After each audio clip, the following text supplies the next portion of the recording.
फडणवीस साहेब मुख्यमंत्री महाराष्ट्र राज्य।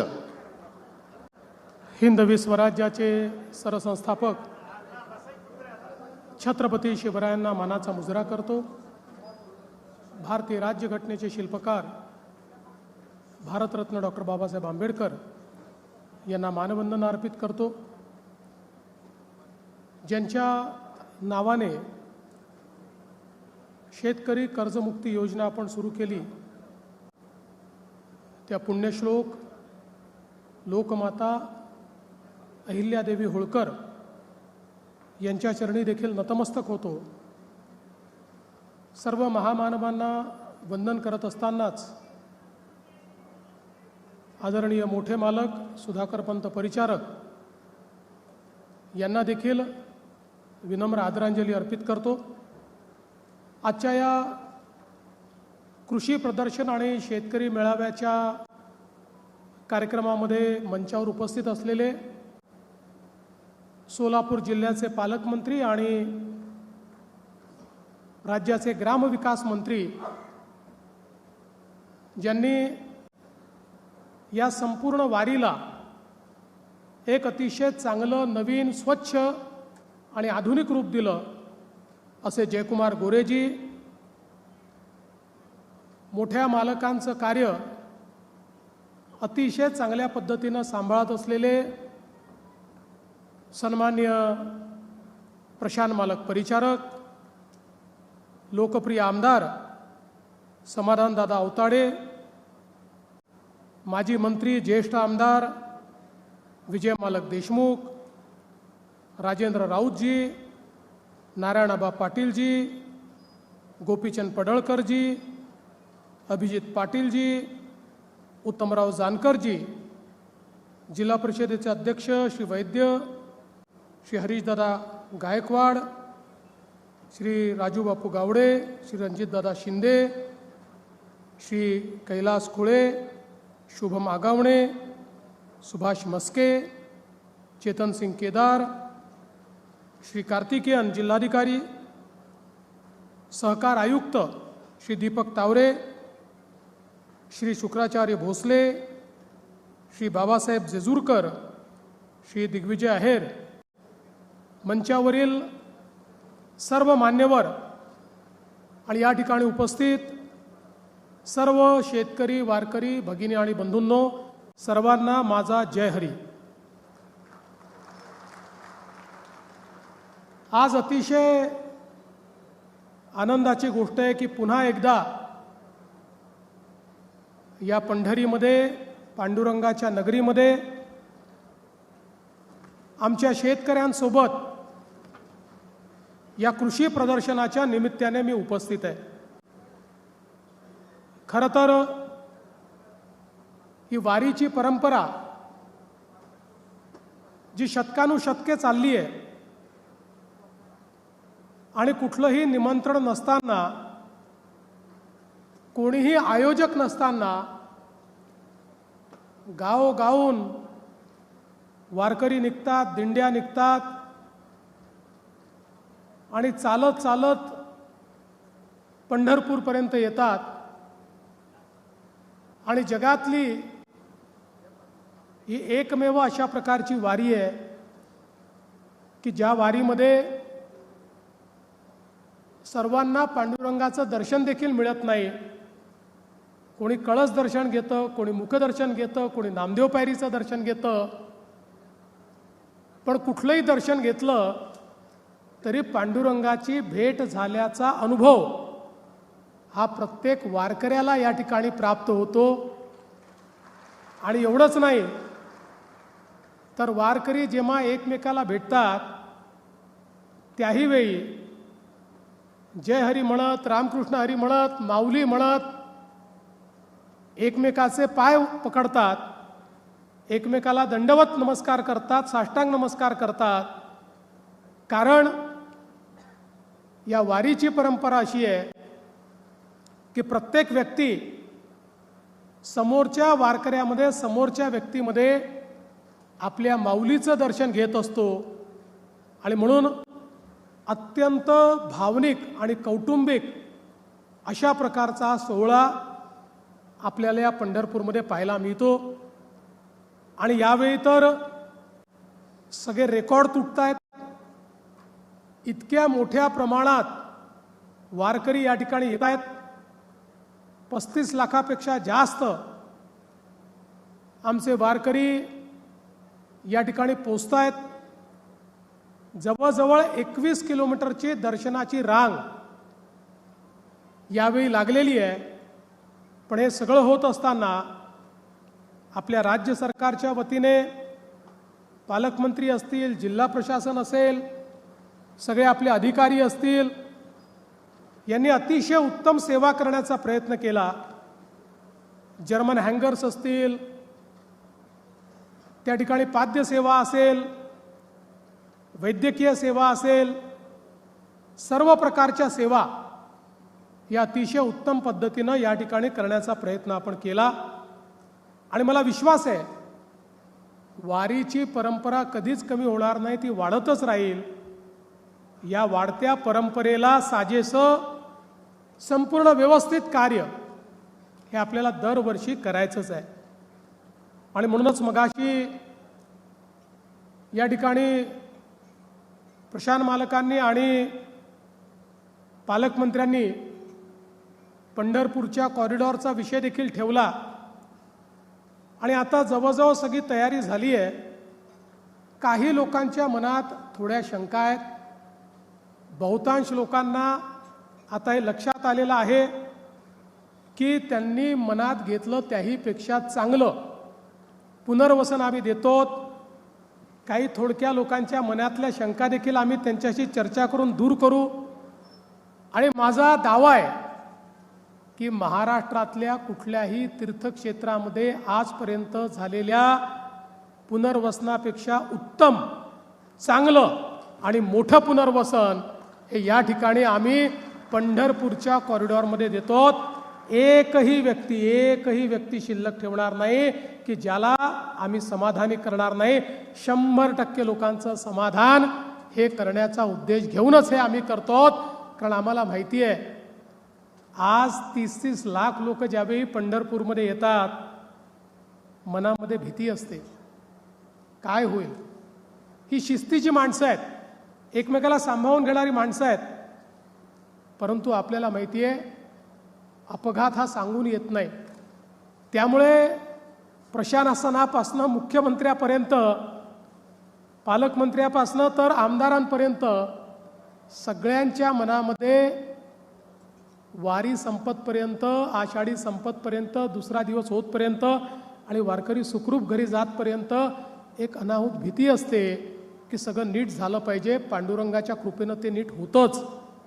पण केवळ पांडुरंगाच्या भरोशावर हे सोडून चालणार नाही.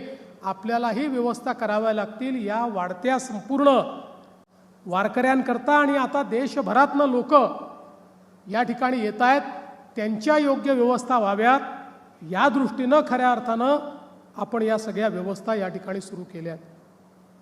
मला अतिशय आनंद आहे की आज आपण या कृषी प्रदर्शनीमध्ये आहोत. 2015-16 साली ज्यावेळेस मोठ्या मालकांनी प्रदर्शनाची सुरुवात केली त्यावेळी मी स्वतः या ठिकाणी होतो. आणि जी बाजार समिती आहे, अतिशय उत्तम कारभार करणारी बाजार समिती की ज्याने 16 कोटीपासनं आता एक प्रचंड मोठी भरारी मारत इतका मोठा आपला विस्तार केलेला आहे की महाराष्ट्रातल्या उत्तम बाजार समित्यांमध्ये या बाजार समितीची गणना या ठिकाणी केली जाते. हे सांगताना मला आनंद होतो. आणि शेवटी येणारा वारकरी हा शेतकरी आहे. आमचे शेतकरी, शेतमजूर, 12 बलुतेदार हेच या वारीमध्ये सगळे येत असतात. आणि म्हणूनच त्यांच्यापर्यंत चांगलं तंत्रज्ञान पोचलं पाहिजे. शेतीच्या क्षेत्रात जे नवीन प्रयोग चाललेले आहेत ते पोचले पाहिजेत. या दृष्टीनं खऱ्या अर्थानं या कृषी प्रदर्शनाची सुरुवात झाली.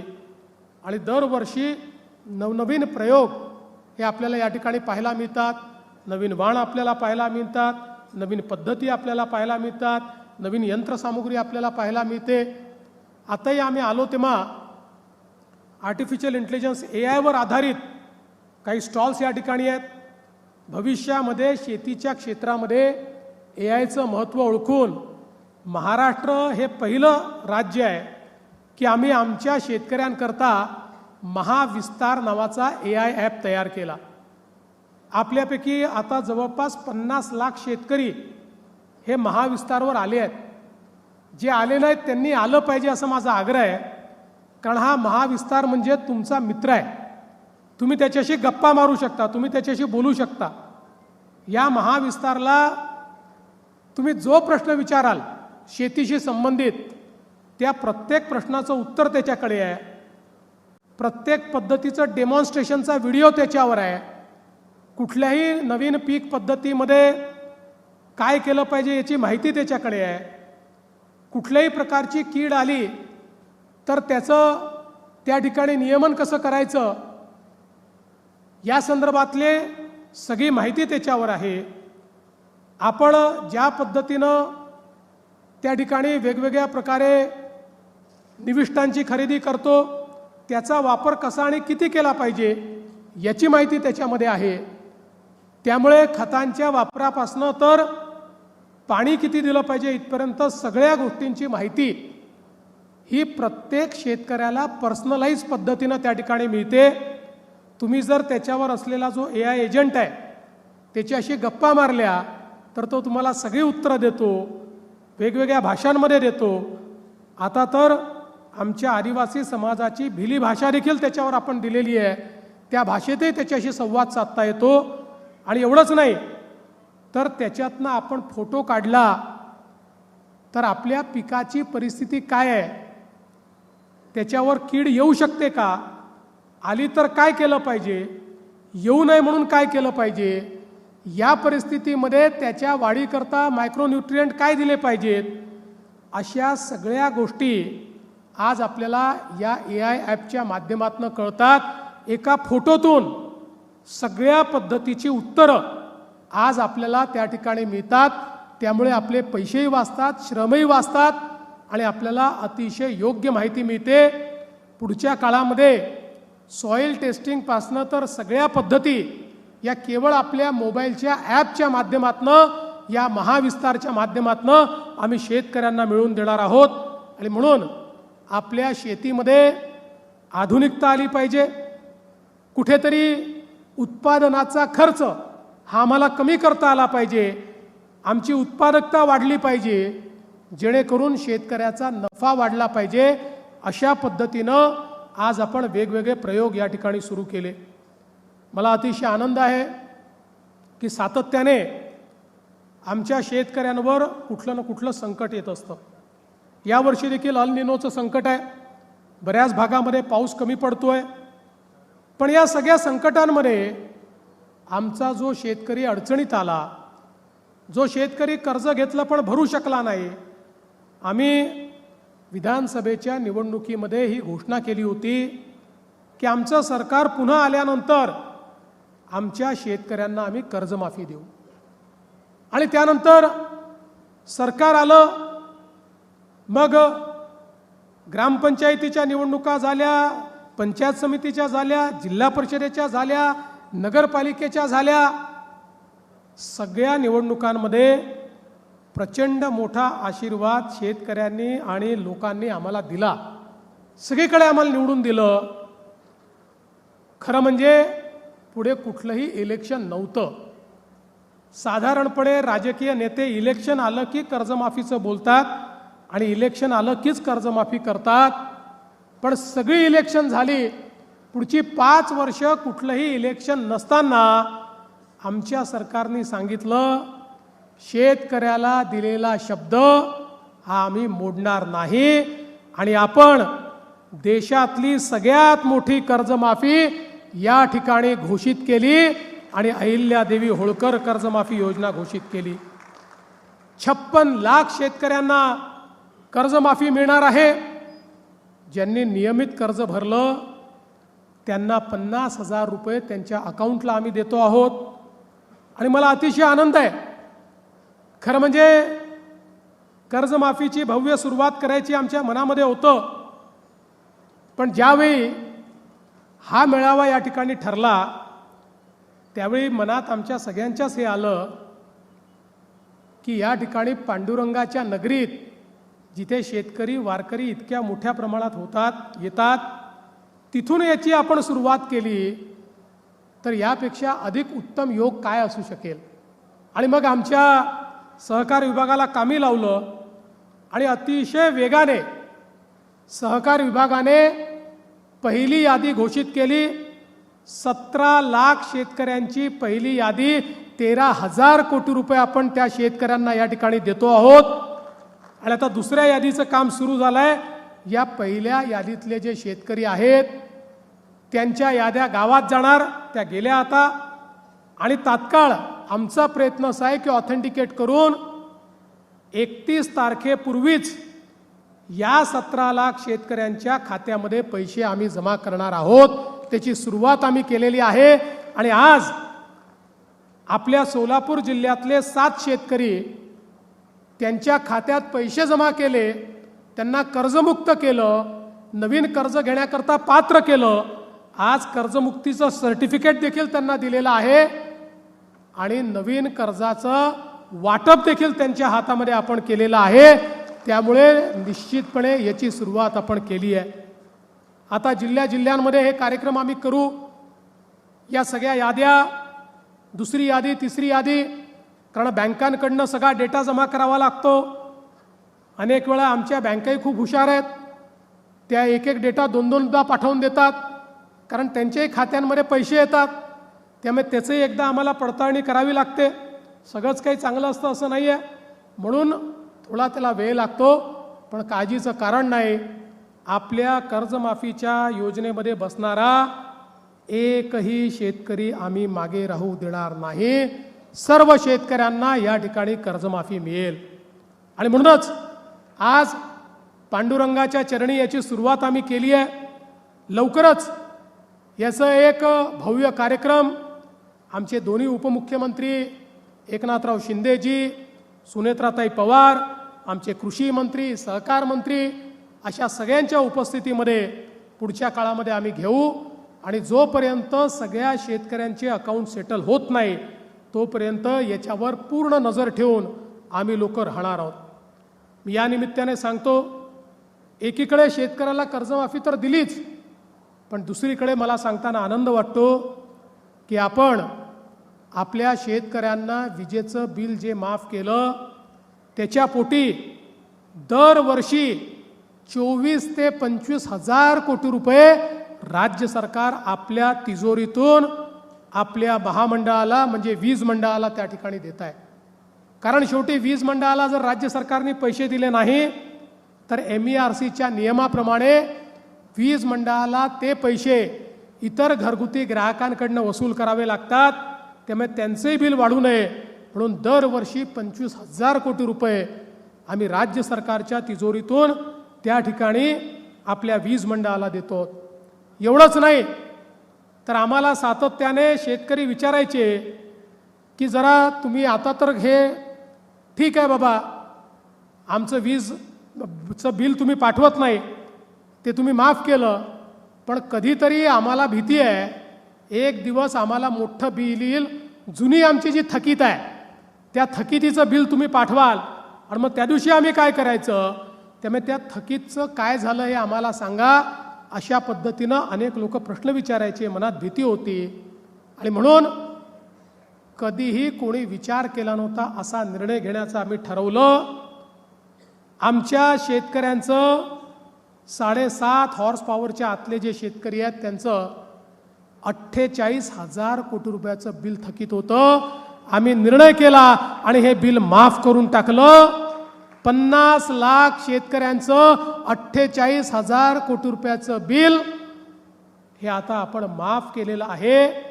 त्यांच्याकडनं ते कधीच वसूल या ठिकाणी केलं जाणार नाही. आणि मला विश्वास आहे की आता 75% राज्यातल्या शेतकऱ्यांना आम्ही दिवसा वीज देतो.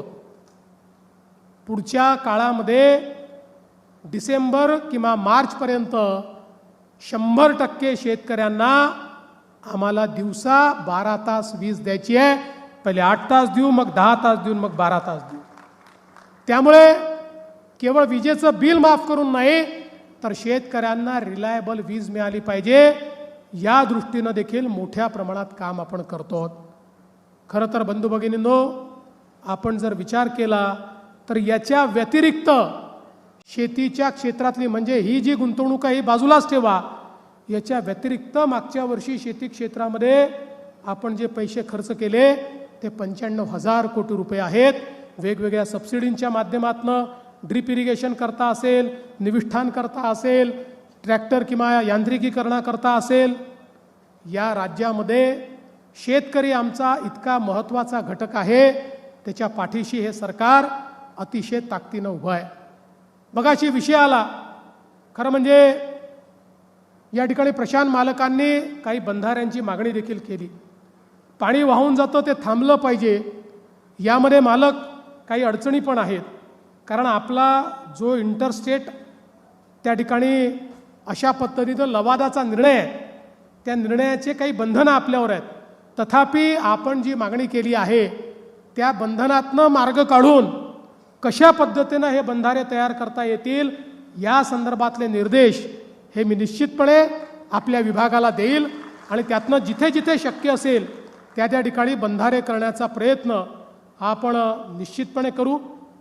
आणि त्याचसोबत चंद्रभागा नदीवरचा जो नवीन पूल आहे तो आता पुलकम बंधारा करा अशी मागणी या ठिकाणी आलेली आहे. निश्चितपणे मी त्याचे आदेश दिलेले आहेत, त्याला पुलकम बंधाऱ्यामध्ये परिवर्तित करून त्याही ठिकाणी पाणी कसं अडवता येईल हा प्रयत्न आपण करणार आहोत. मला सांगताना आनंद वाटतो की दरवर्षी पुराचं जे पाणी कोल्हापूर आणि सांगलीमध्ये शिरतं त्याच्यावर डायव्हर्जन कॅनाल आपण सुरू केला आहे. यावर्षीच त्याचं काम पूर्ण होत आहे. वर्ल्ड बँकेने पैसे त्या ठिकाणी दिले आहेत ते काम सुरू करण्याकरता. आणि मला आनंद आहे की यामुळे 35 ते 40 TMC पाणी हे तिकडनं आम्ही उजनीमध्ये आणणार आहोत. उजनीमध्ये ते पाणी आल्यामुळे मोठ्या प्रमाणात आपला दुष्काळी भाग आणि मराठवाड्याचा भाग या दोन्ही भागांना खूप मोठ्या प्रमाणात फायदा होईल. किंबहुना उजनीमध्ये डेड स्टॉक जो आपल्याला वापरावा लागतो कधीकधी तोही संपून जातो. ही परिस्थिती पुढच्या काळात राहणार नाही. अशा पद्धतीनं हे काम आपण सुरू केलेलं आहे. त्याचा सोलापूर जिल्ह्याला देखील खूप मोठ्या प्रमाणात फायदा होईल. रेल्वे मार्गाच्या बद्दल लोणंद पंढरपूर असेल, पंढरपूर विजापूर असेल, निश्चितपणे या संदर्भात योग्य ती जी कारवाई आहे ती कारवाई आपण करू. लोणंद पंढरपूरला तर आपण पैसे दिले आहेत, काम सुरू करायचं आहे. पण पंढरपूर वैजापूर करताही मागच्या काळात आपण केंद्र सरकारला विनंती केली आहे. पुढच्या काळात त्याचाही पाठपुरावा आपण करू आणि आपल्या पंढरपूरला संपूर्ण दक्षिणेशी जोडण्याचं काम, आपल्या सोलापूर जिल्ह्याला दक्षिणेशी जोडण्याचं जे काम आहे हे काम आपण निश्चितपणे पूर्ण करू. आज या निमित्ताने खरं म्हणजे आमच्या अध्यक्षांनी काही भावना या ठिकाणी मांडल्यात. तुमच्या भावना ज्या आहेत त्या भावना मला ऑलरेडी माहिती आहेत. तुम्ही मांडल्या नसत्या तरी देखील त्या माझ्या मनामध्ये आहेत, त्यामुळे काळजी करू नका. आणि तुम्ही प्रशांत मालकाचं टेन्शनही घेऊ नका, आपल्या भावना मांडल्याच पाहिजे. त्यामुळे तुम्ही मांडल्या हे योग्यच केलं. पण तुम्ही एवढंच तुम्हाला सांगतो, काही काळजी करू नका. योग्य वेळी योग्य गोष्टी होतच असतात, त्या थांबत नाहीत, त्या बरोबर होतील.